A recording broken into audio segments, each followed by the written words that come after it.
میرے محترم دوستو، بزرگوں، عزیزو، علم اور ایمان یہ دو ایسی چیزیں ہیں جن کا تعلق غیب سے ہے۔ علم اور ایمان یہ دو ایسی چیزیں ہیں کہ ان کا تعلق غیب سے ہے، مشاہدات سے، تجربات سے۔ ایمان اور علم کا کوئی تعلق نہیں ہے۔ جتنے بھی اللہ نے احکام دیے ہیں وہ سارے احکام غیب سے آئے ہیں۔ اور ایمان کہ ایمان بھی ایمان بالغیب ہی اصل ہے، کیونکہ جس چیز کی تصدیق دے کر کی جائے اس کو ایمان نہیں کہتے۔ جس چیز کی تصدیق دے کر کی جائے اس کو ایمان نہیں کہتے۔ ایمان بالغیب اصل ہے۔ اس سے پہلی بات تو یہ ہوئی کہ ایمان انسانی تمام تجربوں کے، اور ایمان انسان کے تمام مشاہدات کے، اور ایمان انسان کی عقل کے بالکل خلاف ہوگا۔ ایمان انسانی تجربات کے اور مشاہدات کے اور انسان کی عقل کے بالکل خلاف ہوگا۔ جس چیز کو عقل تسلیم کر لے، جس چیز کو عقل تسلیم کر لے اس کو ایمان سمجھنا، جس چیز کو عقل تسلیم کر لے اس کو ایمان سمجھنا، یہ ایمان کو ناقص کر دے گا۔ کیوں؟ کہ اگر ایمان کو عقل سے لیا گیا تو تم نبی کی اتنی ہی بات کو قبول کرو گے جتنی تمہاری عقل کی وسعت اور جتنی تمہاری عقل کی حد ہے۔ اور یہ بات تو ہر شخص کو جان لینی چاہیے کہ نبی کی عقل کے مقابلے میں ساری کی ساری امت معدوم العقل ہے۔ نبی کی عقل کے مقابلے میں ساری امت وہ معدوم العقل ہے کہ نبی کی عقل کے مقابلے میں اپنی عقل کا انکار کرنا پڑے گا۔ اگر نہیں کرو گے، اگر اپنی عقل کا انکار نہیں کرو گے تو پھر نبی کی باتوں کا انکار کرو گے، بات کو قبول کر لو گے۔ بہت توجہ سے بات سننا۔ اللہ رب العزت نے تینوں قسم کے لوگوں کا امتحان نبی کے ساتھ ظاہر کے خلاف کر کے لیا ہے۔ ایک قسم تو ایمان والوں کی، اور ایک قسم منافقین کی، اور ایک قسم کفار کی۔ یہ تین قسم کے لوگ تھے، یا مومن، یا منافق، یا کافر۔ حضور اکرم صلی اللہ علیہ وسلم ایسی خبریں سنایا کرتے تھے ان تینوں قسم کے لوگوں کو کہ ایک ہی خبر سے ایک قسم کا ایمان بڑھتا تھا، ایک قسم کا نفاق بڑھتا تھا، اور ایک قسم کا کفر انکار بڑھتا تھا۔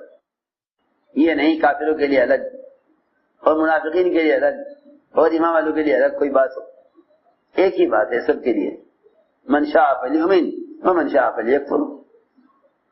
یہ تو نہیں کہ آپ صلی اللہ علیہ وسلم انسانی عقول اور ان کی مشاہدات کے اعتبار سے بولیں۔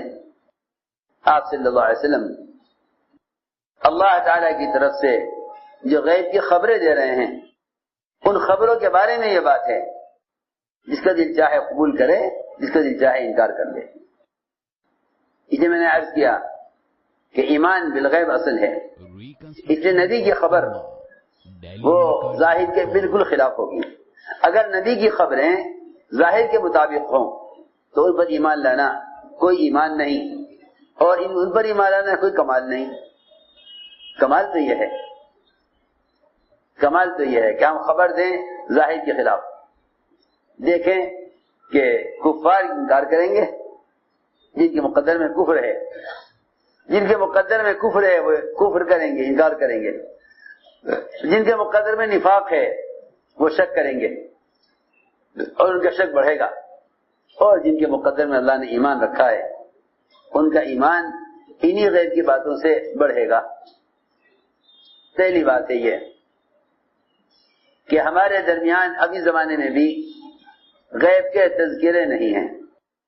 ہم ایمان کو باعتبار الفاظ اور لغت کے سیکھ کر فارغ ہو گئے ہیں۔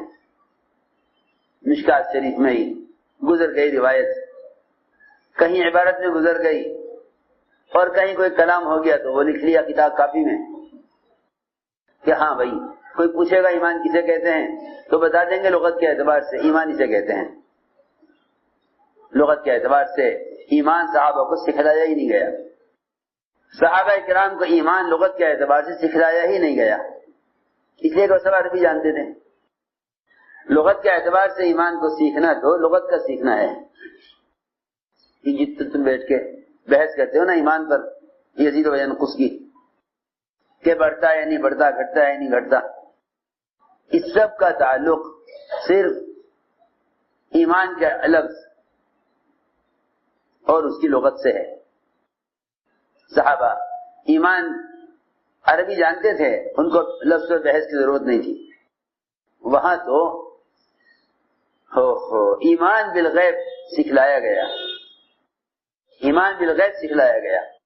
اور ایمان بالغیب اس طرح سکھلایا گیا کہ حضور اکرم صلی اللہ علیہ وسلم نے ظاہر کے بالکل خلاف خبر دی. پہلی مثال سفر معراج ہوا. سفر معراج جو ظاہر کے اور عقل کے بالکل خلاف. دو چیزیں ہیں اس میں، ایک تو جو ہم غیب کی خبریں لے کر آئے ہیں انہیں تسلیم کرو، لیکن غیب کی خبریں تو کہاں سے تسلیم کریں؟ وہ تو ایک رات کی کسی حصے میں آپ کا اتنا لمبا سفر بھی تسلیم کرنے کو تیار نہیں ہے. یہ ہے جو نبی کے سفر معراج سے ہی اسی کا یقین کرنے کو تیار نہیں، وہ آپ کی غیب کی لائی ہوئی خبریں، جنت اور دوزخ اور برزخ اور عذاب قبر اور تمام اعمال کی جزا اور تمام گناہوں کی سزا، اس سب کو کہاں تسلیم کر لیں گے جو سرے سے آپ کا سفر ہی ماننے کو تیار نہیں ہے. سنو، آپ صلی اللہ علیہ وسلم نے خبر دی آ کر، اور پہلے خبر ابو جہل کو دی. یہ بھی عجیب بات ہے، حالانکہ معلوم ہے کہ سب سے بڑا کذاب اور آپ کی بات کا سخت انکار کرنے والا اور جھٹلانے والا ہے. پہلے خبر اسے کی. ابو بکر صدیق رضی اللہ تعالیٰ عنہ جو سب سے زیادہ تصدیق کرنے والے بغیر کسی تردد کے، لیکن روایت میں ہے سب ایمان لائے غور و فکر کے بعد. بعض تو ایسے بھی ایمان لانے والے ہیں جنہوں نے اسلام قبول کرنے کے بارے میں اپنے مجھ سے مشورہ کیا، بعض نے اپنے خاندان والے سے مشورہ کیا، بعض نے کہا ہاں ہم سوچیں گے. سوائے ابو بکر رضی اللہ تعالیٰ عنہ کے، یہ واحد آدمی ہے جو بغیر کسی انتظار اور بغیر کسی غور و فکر اور بغیر کسی تردد کے ایمان لائے. آپ نے سفر معراج کی خبر ان کو نہیں سنائی. پہلے پتہ چلا ابو جہل کو، انہیں بعد میں لوگوں نے جا کے بتلایا. لوگ گئے دوڑے ہوئے کہ آپ کے نبی محمد، آپ کے ساتھی محمد صلی اللہ علیہ وسلم وہ یہ بات کہہ رہے ہیں. اس وقت صدیق نے فرمایا ہاں اگر وہ کہہ رہے ہیں تو بات یقینی ہے اور سچی ہے.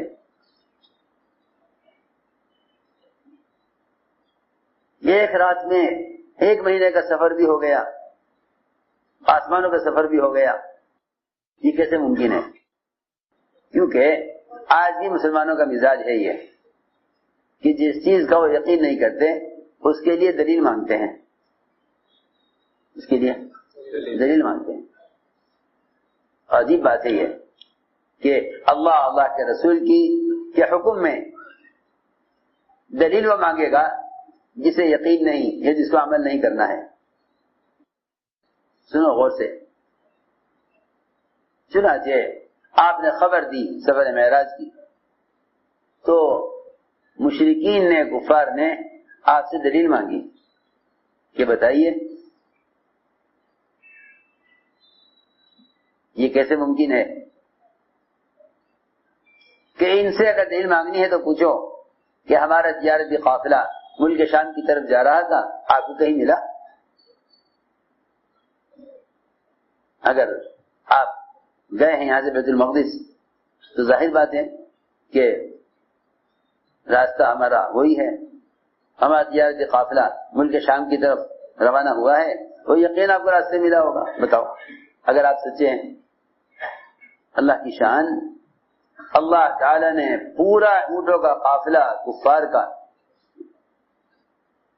پورا اونٹوں کا قافلہ کفار کا تجارتی مال سے لدا ہوا، اونٹوں کی تعداد، اونٹوں کے رنگ، ان اونٹوں کے اوپر کیا کیا سامان ہے، سارا علم اللہ نے آپ کو دے دیا.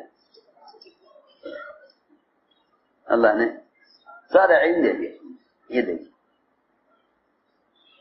سارا علم اللہ نے دے دیا. دیکھیے بتائیے ان کو. آپ نے فرمایا ہاں تمہارا قافلہ اس وقت فلاں جگہ پر ہے اور اس میں اتنے اونٹ اس رنگ کے ہیں، اتنے اونٹ اس رنگ کے ہیں، ہر اونٹ کے اوپر یہ سامان ہے، اس سامان کی یہ تفصیل ہے، سب بتا دیا. تو بات یہ ہے کہ پھر جو یقین نہیں کرتے غیب کی باتوں پر وہی ندی کو ساحر کہہ دیتے ہیں. بھئی یہ تو سحر ہے. کیوں میں ساری بات صرف سمجھانے کے لیے عرض کر رہا ہوں کہ نبی کی خبر کو عقل سے تسلیم کرنا چاہا، نبی کی خبر کو عقل سے تسلیم کرنا چاہا تو عقل نے انکار کر دیا. عقل نے انکار کر دیا کیونکہ عقل بہت محدود ہے. شاہ عبد العزیز محدث دہلوی نے اپنی تفسیر فتح العزیز میں یہ روایت نقل کی ہے کہ اللہ تعالی نے عقل کے 100 حصے کیے، ایک حصہ اللہ نے ساری مخلوق پر تقسیم کیا ہے اور 99 عقل کے حصے تنہا محمد صلی اللہ علیہ وسلم کو دیے ہیں. 99 حصے عقل کے آپ کے پاس، ایک حصہ عقل کا ساری مخلوق پر تقسیم کیا. اس سے اندازہ کر لینا چاہیے کہ کسی کو کسی سنت میں یا کسی خبر میں یا کسی حکم میں یہ کہنے کی گنجائش نہیں ہے کہ یہ بات اس طرح کیوں ہے یا یہ کیسے ممکن ہے کہ ایک وہ ذات جس کے پاس عقل کے 99 حصے ہیں، تم وہ ہو کہ ساری مخلوق پر ایک حصہ 100واں تقسیم ہو کر تمہارے پاس کون سا ذرہ عقل کا پہنچا ہوگا جس کو وجہ سے تم نبی کی خبر کا انکار یا ان کے حکم میں شک کر رہے ہو. اسے میں نے عرض کیا کہ ایمان بالغیب اصل ہے اور ایمان بالغیب آتا ہے غیب کے تذکروں سے. ایمان بالغیب آتا ہے غیب کے تذکروں سے. ایمان بالغیب آئے گا غیب کے تذکروں سے.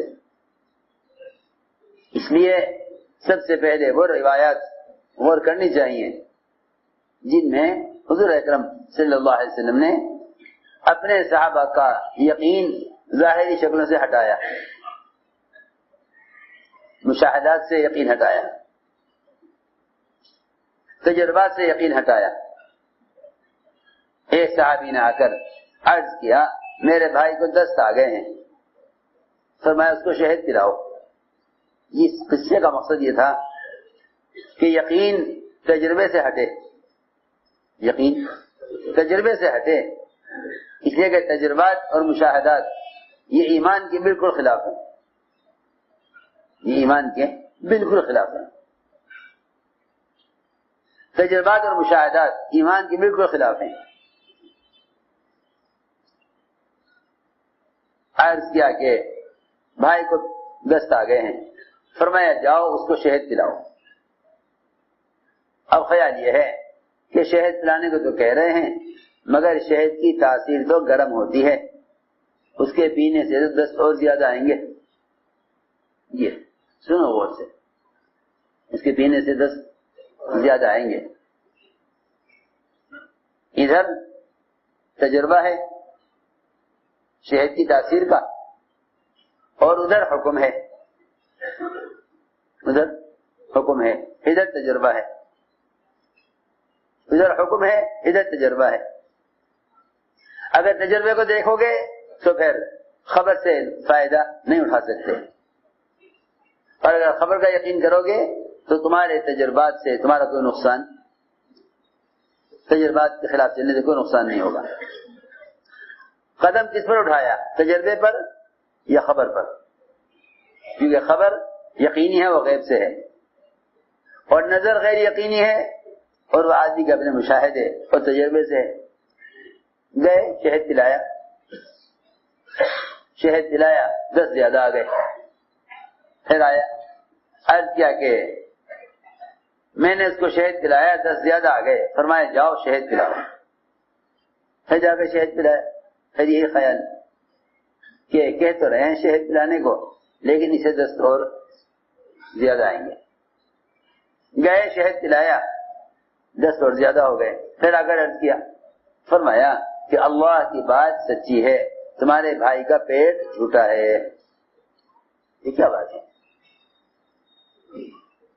پیٹ کی جھوٹا ہونے کا کیا مطلب ہے؟ کہ پیٹ کی جھوٹا ہونے کا مطلب یہ ہے کہ تمہارے بھائی کے دل میں اس بات کا شک ہے، تمہارے بھائی کے دل میں اس بات کا شک ہے کہ شہد کی تاثیر گرم ہوتی ہے، اس سے دست نہیں رکیں گے۔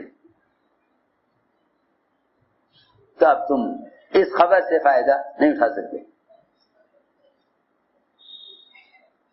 اس خبر سے فائدہ نہیں اٹھا سکتے، اس لیے کہ تمہارے بھائی کے دل میں شک ہے، پیٹ جھوٹا ہے۔ وہ جھوٹ یہ ہے کہ تمہارا خیال یہ ہے کہ ہمارے تجربے میں تو شہد سے 10 زیادہ آئیں گے، اور آپ کہہ رہے ہیں پلانے کو تو چلو پلا دیتے ہیں۔ ایسا نہیں، بلکہ خبر اور نظر کا مقابلہ ہوگا۔ نظر مشاہدات تجربات کی طرف جائے گی، اور خبر وہ مشاہدات اور تجربات کے بالکل خلاف ہوگی۔ ایک نے کہا ابو درداء مکان جل رہا ہے، فرمایا کہ نہیں، غلط کہتے ہو۔ دوسرا آیا کہ مکان جل گیا ہے، فرمایا غلط کہتے ہو۔ تیسرا آیا کہ مکان جل رہا ہے، کہاں ہو کہ غلط کہتے ہو۔ کیسے ہو سکتا ہے کہ ادھر مجھے ایک خبر میرے پاس ہے کہ یہ دعا پڑھے گا اس میں مصیبت نہیں آئے گی، میرے پاس خبر ہے، آپ کے پاس نظر ہے۔ نظر غیر یقینی ہے اور خبر یقینی ہے۔ نظر غیر یقینی ہے، نظر غیر یقینی ہے اور خبر یقینی ہے۔ میرے پاس یہ خبر ہے کہ جو صبح یہ دعا پڑھ لے گا شام تک اس پر کوئی مصیبت نہیں آئے گی، میں نے دعا پڑھی ہوئی ہے۔ اللہم انت ربی لا الہ الا انت علیک توکلت۔ اب کیونکہ دعائیں تو یاد کرتے نہیں۔ عجیب بات یہ ہے کہ اسباب اور دنیا کی شکلوں نے دعاؤں کی قوت کو ختم کیا ہوا ہے، دعاؤں کی قوت کو سلب کیا ہوا ہے۔ لوگوں نے اللہ سے مدد لینے کو شکلوں سے جوڑا ہوا ہے۔ اللہ نے تو استعانت کو جوڑا تھا عبادت کے ساتھ، انہوں نے استعانت کو جوڑا ہے تجارت کے ساتھ۔ سنو غور سے، اللہ نے جوڑا استعانت کو عبادت کے ساتھ، اللہ نے جوڑا استعانت کو اس کے ساتھ، عبادت کے ساتھ۔ دیکھو قرآن میں سب سے پہلی دعا یہی ملے گی، وہ سورہ فاتحہ جس کو ہر نماز میں پڑھنا لازم ہے۔ اس میں آپ نماز شروع کر ہی نہیں سکتے، کوئی بھی نماز، جب تک آپ استعانت کو عبادت کے ساتھ نہ جوڑ دیں۔ پہلی دعا ہے ایاک نعبد و ایاک نستعین۔ اس آیت میں استعانت کو جوڑا ہے عبادت کے ساتھ۔ استعانت کہتے ہیں مدد طلب کرنے کو، اللہ سے مدد طلب کرنے کو جوڑا ہے عبادت کے ساتھ۔ اور ہم نے استعانت کو جوڑا ہے تجارت اور اپنے تجربات کے ساتھ، کہ یوں محنت کرو پھر اللہ سے امید کرو۔ عجیب بات ہے، لوگ اسباب پر محنت کر کے اللہ سے امید کرتے ہیں، لوگ اسباب پر محنت کر کے اللہ سے امید کرتے ہیں، اور کہتے بھی ہیں، یہ دعوت اسی کی دیتے ہیں، دعوت اسی کی دیتے ہیں، یوں کہتے ہیں بھائی ظاہری اسباب تم اختیار کرو اور پھر اللہ سے امید رکھو، اس لیے کہ کامیابی اللہ کے ہاتھ میں ہے۔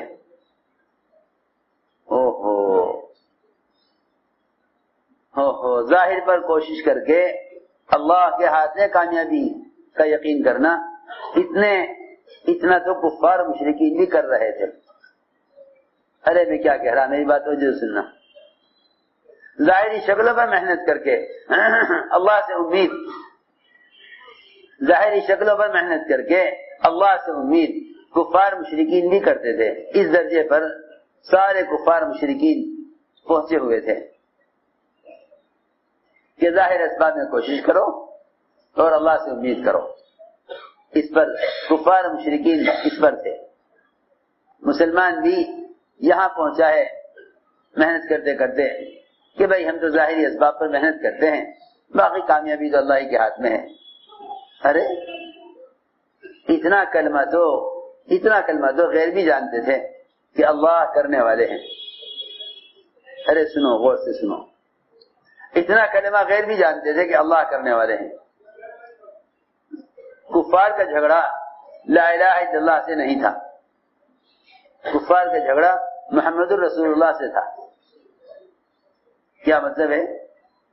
اتنی بات تو وہ جانتے تھے کہ اللہ کرنے والے ہیں، مگر لڑائی اس بات سے تھی کہ وہ کرنے کے ضابطے کائنات کے نقشوں کو سمجھتے تھے، حالانکہ اللہ کے کرنے کے ضابطے کائنات کے نقشے نہیں، کرنے کا ضابطہ محمد صلی اللہ علیہ وسلم آپ کے طریقے ہیں.